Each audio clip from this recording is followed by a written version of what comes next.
Bonjour à tous et à toutes et bienvenue à ce premier épisode de Maître à l'écoute. Mon nom est Judith Guérin et je suis avocate aux activités de prévention au Fonds d'assurance.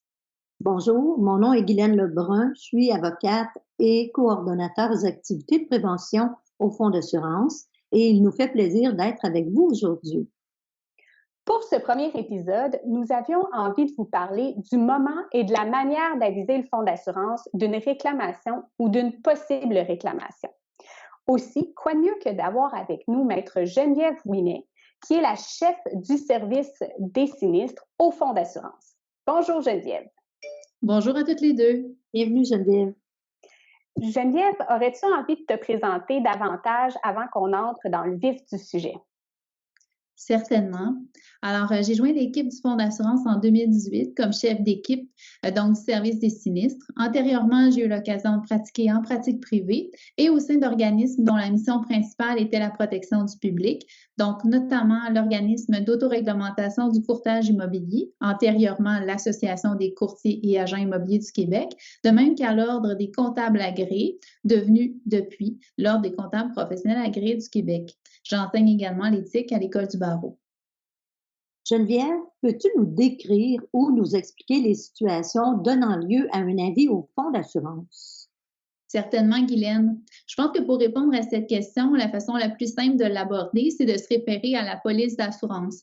Alors, l'article 3.01 de la police d'assurance, de même que l'article 2470 du Code civil du Québec, exige que les assurés avisent le fonds d'assurance de toute réclamation reçue ou de tout fait et circonstance pouvant donner lieu à une réclamation.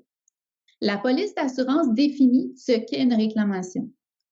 Alors, donc, qu'est-ce qu'une réclamation? Il s'agit d'une demande monétaire, verbale ou écrite, ou encore toute allégation verbale ou écrite reçue par un assuré et qui fait état d'une faute professionnelle. Également, l'assuré doit déclarer toute situation où son erreur ou omission peut raisonnablement donner lieu à une réclamation. Concrètement, qu'est-ce que ça veut dire pour l'assuré? Ça veut dire qu'il devra informer le fonds d'assurance de toute lettre, mise en demeure, procédure ou communication dans laquelle une faute professionnelle est alléguée, que cette accusation provienne d'un client ou encore d'un tiers comme la partie adverse. Et ce, même si l'assuré considère que la réclamation ou les reproches sont sans fondement. Cela signifie également que l'assuré doit aviser le fonds d'assurance s'il croit avoir commis une faute dans le traitement d'un dossier. Et ce, peu importe que le client en soit informé ou non à l'étape où il nous transmet l'avis. Pourrais-tu nous donner un exemple de faute dans le traitement d'un dossier? Certainement. Donc, pour quelques exemples, par exemple, ce pourrait être que l'assuré est informé par la partie adverse d'allégations eu égard à la prescription du recours depuis que le mandat lui a été confié. Ou encore si l'assuré se rend compte qu'un paragraphe essentiel aurait dû être inclus dans le texte d'un contrat. Ou encore qu'il a publié un avis d'hypothèque légale sur un immeuble qui n'appartient pas au débiteur.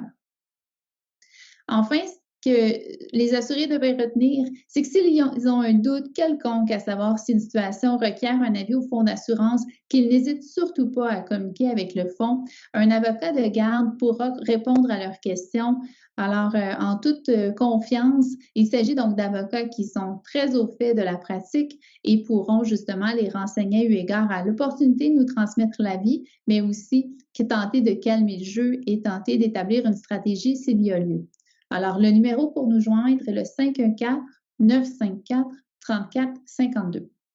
Merci Geneviève. Dis-nous, l'assuré doit-il aviser le fonds d'assurance même s'il existe des mesures permettant de remédier à la situation? Je pense entre autres, par exemple, à la situation où l'assuré a omis de mettre son dossier en état et de déposer l'inscription pour instruction et jugement dans le délai imparti et que par la suite, il décide de présenter une demande pour être relevé de son dépôt. Alors, doit-il aviser le fonds d'assurance même s'il remédie à la situation?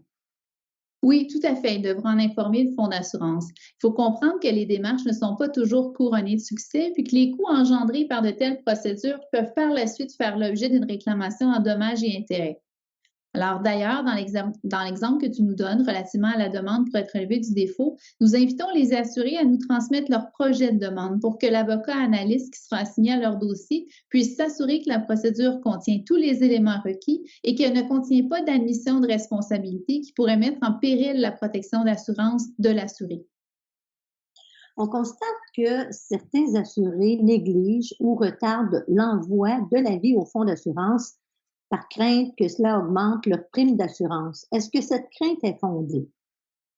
Non, la peur n'est pas fondée ou la crainte n'est pas fondée. Donc, la prime ainsi que la garantie d'assurance ne sont pas affectées par les réclamations contre l'assuré. La prime est la même pour tous les assurés du fonds. Merci Geneviève, merci. Geneviève, à quel moment et comment aviser le fonds d'assurance d'une réclamation ou d'une potentielle réclamation? Oui, Judith, donc l'assuré doit informer le fonds d'assurance par écrit dès qu'il a connaissance de tout fait et circonstances pouvant donner lieu à une réclamation. La meilleure façon pour le faire est de remplir et d'expédier le formulaire de déclaration de l'assuré qui est disponible sur le site du fonds d'assurance. Alors, lorsque vous accédez au site du fonds d'assurance, vous avez une section pour les avocats. Alors, vous y trouverez le formulaire de déclaration de l'assuré. En complétant et en transmettant ce formulaire, l'assuré s'assure de nous transmettre toute l'information pertinente qui permettra l'ouverture et le traitement du dossier par le service des sinistres. Parlant d'informations pertinentes, es-tu en mesure de nous en dresser une liste? Oui, certainement. Donc, en fait, je vais vous dresser la liste des éléments qui sont contenus au formulaire de déclaration de l'assuré. Alors, il ne sera pas nécessaire donc de noter tout cela puisque ça fait l'objet de plusieurs rubriques à même le formulaire de déclaration de l'assuré. Alors, d'abord, on a besoin du nom et des coordonnées de l'avocat visé ou des avocats visés par la possible réclamation. Si l'avocat a changé de cabinet depuis les gestes qui lui sont reprochés, nous aurons besoin du nom de cet ancien cabinet. Ensuite, nous aurons besoin du nom et des coordonnées du réclamant potentiel, la date du mandat qui a été confié, un court résumé chronologique des faits. Ce résumé chronologique permettra à l'avocat analyste de bien comprendre la situation et les faits et gestes posés par l'assuré. L'acte, l'erreur ou l'omission alléguée, incluant la date de l'événement possiblement fautif. Ensuite, nous aurons besoin d'une évaluation des dommages résultant de la faute alléguée, le cas échéant. D'ailleurs, au formulaire de déclaration de l'assuré, vous avez une section particulière avec certaines échelles de dommages et une ligne tout simplement autre où lorsqu'on a véritablement une idée très précise du montant des dommages potentiels, à ce moment-là, on peut aussi l'inscrire. On aura aussi besoin donc des recommandations de l'assuré si on peut corriger ou tenter de corriger l'erreur afin de réduire les dommages. On aura besoin des pièces pertinentes au dossier. À ce sujet, on ne veut pas nécessairement une copie complète du dossier de l'assuré. Ce qu'on veut, c'est les documents qui nous permettront de bien comprendre l'avis qui est transmis actuellement au fonds d'assurance du barreau. Ainsi, si vous référez à une mise en demeure ou si l'assuré réfère à une mise en demeure, on aura besoin de copie de celle-ci. Si une procédure est transmise à l'assuré, on aura besoin de copie de la procédure. Si on a fait erreur, par exemple, au niveau d'un contrat, à ce moment-là, on aura besoin du contrat et on aura besoin potentiellement aussi de la lettre mandat qui exigeait ou déterminait quel était le mandat initial de l'assuré. En terminant, nous aurons besoin du nom et de l'adresse de l'avocat du réclamant, le cas échéant. Alors, merci beaucoup Geneviève pour ces informations. Maintenant, que se passe-t-il une fois que l'avis est transmis au fonds d'assurance? Alors, dès la réception de la déclaration de l'assuré, un dossier sera ouvert et un avocat analyste du service des sinistres sera chargé du dossier. Notre objectif, en fait, c'est que le processus interne n'entame pas et ne retire rien quant à la rapidité d'exécution et de l'ouverture du dossier. Donc, une fois qu'on reçoit le dossier, que l'analyste a été assigné à ce dossier, à ce moment-là, il va d'abord, dans un premier temps, déterminer l'existence de la couverture d'assurance. Donc, va devoir déterminer s'il y a des exclusions applicables eu égard à la réclamation. L'avocat analyste transmettra ensuite un accusé-réception à l'assuré et, au besoin, lui demandera certaines précisions supplémentaires eu égard au contexte de la réclamation. Évidemment, l'avocat analyste peut aussi communiquer par courriel ou par téléphone avec l'assuré afin d'avoir plus de précisions ou encore discuter des stratégies à adopter pour éviter une réclamation si cela est encore possible. Il est important de rappeler à l'assuré que pour éviter la déchéance de la couverture d'assurance, l'assuré ne doit en aucune circonstance admettre sa responsabilité ou encore tenter de régler la réclamation par lui-même. L'article 3.03 de la police d'assurance est très clair à ce sujet. Aussi, ce qu'on veut éviter, c'est que l'assuré discute de la réclamation avec quiconque sans l'aval et les conseils de l'avocat analyste du fonds ou encore de l'avocat qui pourrait lui être mandaté advenant la judiciarisation d'une procédure contre l'assuré.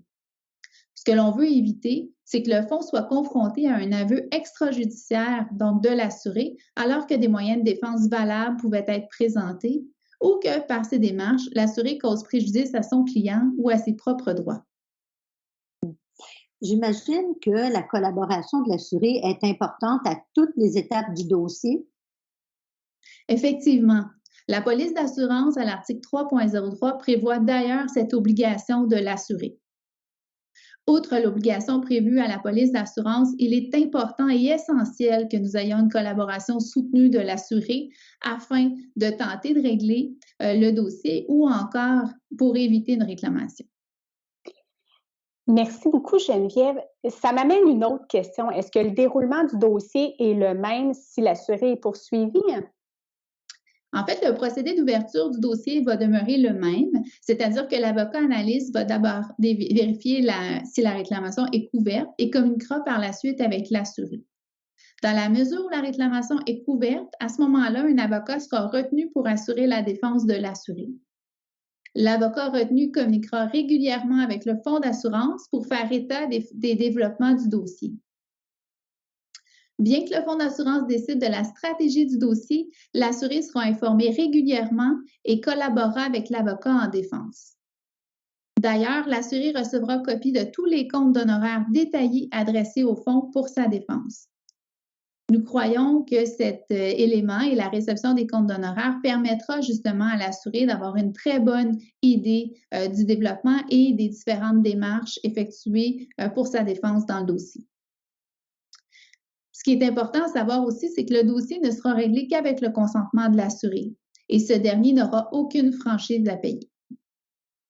Alors, merci.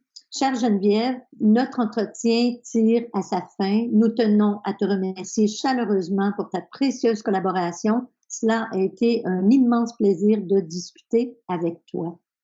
Nous espérons que l'information qui vous a été transmise aujourd'hui vous a été utile et nous vous disons à très bientôt pour notre prochain épisode. Merci. Au revoir. Merci beaucoup, Geneviève. Merci, au revoir.